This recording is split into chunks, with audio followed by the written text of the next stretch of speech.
Hi, everyone. I am beyond excited because I am speaking with author Anne Garvin about her new book. Comes out May 1st. Look at this very fun cover. I love this cover. I thought you said this would work. I was like reading it backwards. I'm like, wait. Yeah. When I found out that I was going to speak with you, I was like, okay, because I have interviewed so many tall poppy writers. And for those of Yeah. you out there who don't know, this is the face behind the tall poppy writers. And, I always have a joke with them. And I was trying to think, I have interviewed so Yeah. many of them. And my first question to them is always, I want to come to one of your little get-togethers. So let me know. I won't let Anne won't even see me. I will sneak in. Welcome you. I I'd know. be so happy if And you a came. lot of them have promised, but they have not lived up to that. So we will have. Well, it has been COVID, so we haven't had too many of those. We had to cancel ours last year, which has really definitely affected us. I was thinking that. I'm sure you guys have not gotten together, and your group keeps growing, and you've got the English authors, and then you've got, Yeah. it's just crazy. What I love about them is you started a place where women can feel safe. They're not competitive. I've Yeah. never seen a group of women who help each other out the way your authors help each other out and support each other and are just there for each other. That's such a good thing to hear, because that's really what I wanted. That's exactly what I wanted. I'm not a competitive person, and because I always know somebody's going to win, and it's not necessarily going to be me. I learned early on that competition just makes you feel kind of miserable all the time. Like, you might be on top for a minute, but then, you can't stay on top without really kind of messing with yourself. So I just thought, why are we even doing that? We all want readers, and readers are good for everyone. So let's just join together and help each other. So, and luckily, we found some pretty generous authors. And truthfully, the people that are not poppies are just as generous and lovely. Like, you just have to change the culture a little bit so everybody can join into that culture. Absolutely. And I heard one of the authors, and I don't remember because I think they'd all say this, is that when one of us wins, we all win. Yes. And is that the Yes. truth? I think Yeah. that's just so the truth. And Yeah. I love each and every one of them so much. But I didn't know was that you wrote yourself. Like, Yes. somehow that escaped my little universe. And so when I came up, this is the first one of your books that I've read. So much fun. I can tell when you are writing, you are having so much fun with these characters. It I comes. am. These characters were really funny to write. They were just a blast. And they were so annoying, but also kind of relatable. Like, I feel like everybody is a little bit annoying and a little bit of wonderful. And I wanted that for for all of my characters. I just wish I had like a friend group like them that have been, that have known each other. I do have some high school friends, but not quite as close. But then but you find out it's close and then it's not close. They Yeah. go through changes. But isn't that the way life is? We go through changes. Right, exactly. We do. And we lose our friends. Some of them we lose along the way, and some we lose and we're really sorry about losing them. Yes. And we don't know why we lost them. And others, friendships do time out. And I think in this circumstance, I think there was just a lot of unfinished business between these two characters, and they were too afraid to talk about why they lost each other, who was at fault, to actually say to each other that loss was painful. Yeah, I have found, and other women have said this too. It's a worse breakup because I have been divorced. Yes, me For too. some reason, if you lose a friend and it's over something, it is harder to have that conversation than it would be to your ex-husband who you're just like, go away. Just I like think so. that conversation is so painful because Yes. it hits us really deep. Yeah. I don't know. Yeah, I know it really does. Yeah, I think it really does hit deep, and I think it's possible. I'm not sure this is necessarily in comparison to the husband thing, but I will say that I think some of our friends know us the best, and when they reject us, or when that ends, we think, oh man, they really knew me and rejected me, or it ended, or whatever. And so I think there's a lot of fear to figure out what that was. Well, and it's different than a husband. You with your girlfriends, you're kind of telling them everything. Everything. You tell Every- them everything. right. Yeah. So And then if they end the relationship for whatever reason, you're like, oof, that what happened there, right? So I'm going to So you tell everybody the premise of this book and how you came up with this story. I don't want to give a lot away, so I'm going to let you, because it's just so much fun and I want people to experience it the way I did. And you know what? yeah, I got a little bit teed off at some Goodreads reviewers that were giving away too much. Sometimes I get yeah, when they give away too much. So I yes, could read them ahead of time, but I went back today and I was like, you know what? I'm glad I didn't read these because they give away too much. You tell us about this story of these three women who were so totally different. So different. yeah. So I got the idea of the story. Well, I was sitting at dinner with two of my friends who are really only friends because I sort of brought them together. I mean, they're sort of friends, but I'm the glue to that friendship. And I was listening to them talk about something. They were disagreeing about something. And I thought, oh my God, put those two in a car together on a cross country trip, and that would be the greatest book. And then I thought, I'm going to write that book. And then, but the characters in my book are not the characters that are my friends because, you have to really make your people a little bit more. And neither one of my friends are that mad or confused. I really like the idea of, having two people kind of duke it out in a car ride and they have to do it. Like there's no way out of it. And then I thought the only way to make it worse is put a big shedding drooly dog and make the car really small. And then it was just hilarity for me. Like it was just so much fun to write and also sad, because there's a really lot of hard kind of topics in there, as with all female friendship. Right. Like right. we don't dick around with stupid stuff. When we are friends where we tell our heart. Yeah. And I think that that's what really upped the intensity of this because there was so much at stakes for Right. who these women were. Yeah.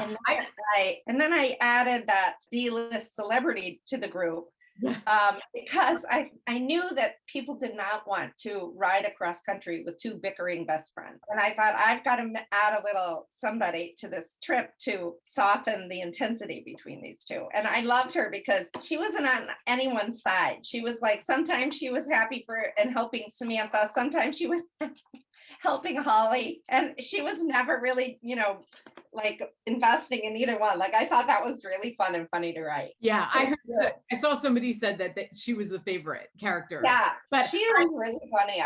She just came out of nowhere too. I hadn't planned on having her, and then in the airplane she showed up, and then I made her stay. So it was really fun. Well, yeah, that airport scene, I just laughed hysterical. And I'm gonna read part of my favorite part. Okay. And I never bookmarked, but I laughed out loud at this. So I'm like, I have to tell her. Okay. So she says it's a I'll read the paragraph. Our first year together in college, Holly was approached by a smooth-haired beauty, one of the members of a campus sorority. She wanted Holly to rush.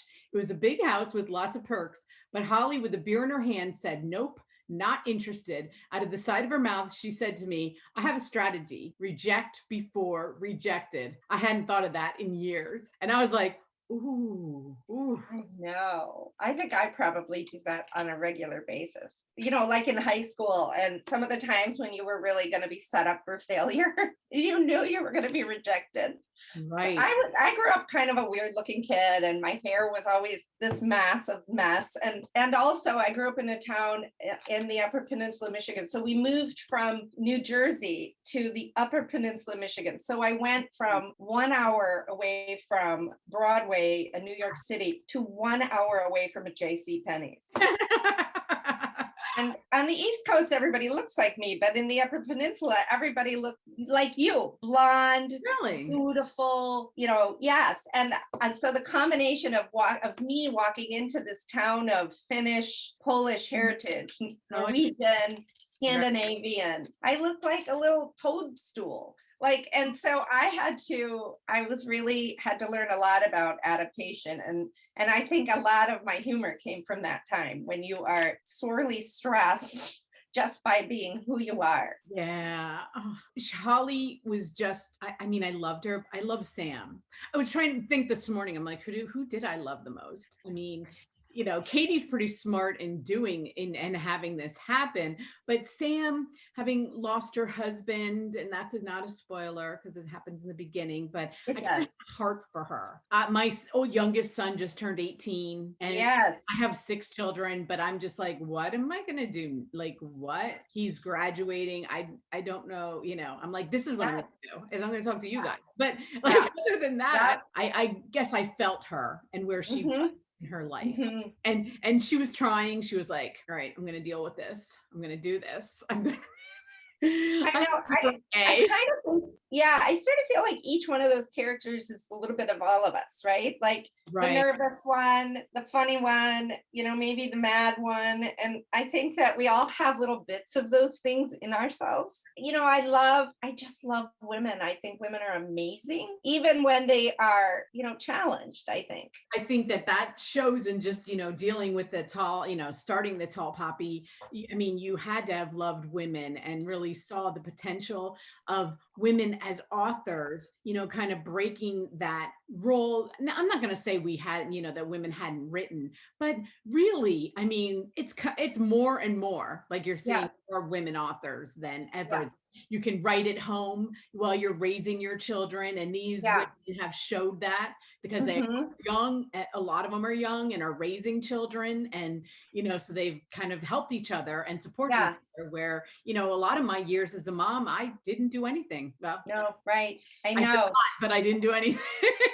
Well, you have 6 children. I think you were pretty much doing a lot of stuff. It's just Yeah. stuff that we aren't allowed to talk about as if they are real things, and I think that makes things really tough on women. Like Yes. we work so hard at home and then we say things like, I wasn't doing very much. And I'm like, well, that is the way that we used to view women, but we shouldn't view women that way. That we are raising the next humans to be good citizens. And that's the most valuable work out there, and I think that sometimes we think criteria for excellence is only, when we do some kind of big thing in the world out of our homes. I think that's the patriarchy, honestly. I just think that's a Yeah. brainwashing thing that we need to let go. And I think that's why I've supported. I mean, I've interviewed some men, but really, I mean, my channel is mostly women because I've read Mhm. their books and I'm exposed to and I become a part of a community. And when I Yeah. became a part of the tall poppy community, and I got on their Facebook and I started reading everything, and